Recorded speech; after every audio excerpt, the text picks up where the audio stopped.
Team India star allrounder Hardik Pandya ఒకప్పుడు captaincy రేసులో ముందుండేవాడు. రోహిత్ శర్మ గైరాజరీలో అతడు పలు సిరీస్లకు నాయకత్వ బాధ్యతలు చేపట్టాడు. 2022 టీ20 ప్రపంచ కప్ అనంతరం రోహిత్ శర్మ దాదాపు సంవత్సర కాలం పాటు టీ20లకు దూరంగా ఉన్నాడు. ఈ సమయంలో టీ20 ఫార్మాట్లో టీమిండియా పలు సిరీస్లను ఆడగా ఆయా సిరీస్కు హార్దిక్ పాండ్యా కెప్టెన్సీ బాధ్యతలను చేపట్టాడు. దీంతో రోహిత్ తర్వాత హార్దిక్ పాండ్యానే తదుపరి కెప్టెన్ అని అంతా ఫిక్స్ అయ్యారు. ఇక తాజాగా జాతీయ మీడియా నివేదిక ప్రకారం ఛాంపియన్స్ ట్రోఫీలో టీమిండియా పేలవ ప్రదర్శన చేస్తే మాత్రం పాండ్యా కొత్త కెప్టెన్ అయ్యే అవకాశాలు ఉన్నట్లు వార్తలు వస్తున్నాయి.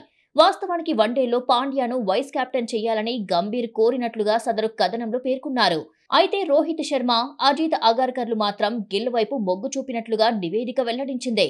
ఈ తరుణంలోనే గంభీర్తో పాటు బీసీసీఐలోని పలువురు ఉన్నతాధికారులు హార్దిక్ పాండ్యాకు అన్యాయం జరిగిందని భావిస్తున్నారు.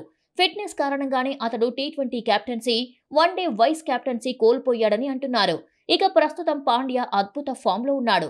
ఈ క్రమంలోనే పరిమిత ఓవర్ల క్రికెట్లో హార్దిక్ ను కెప్టెన్ చేయాలని భావిస్తున్నట్లుగా వార్తలు వస్తున్నాయి.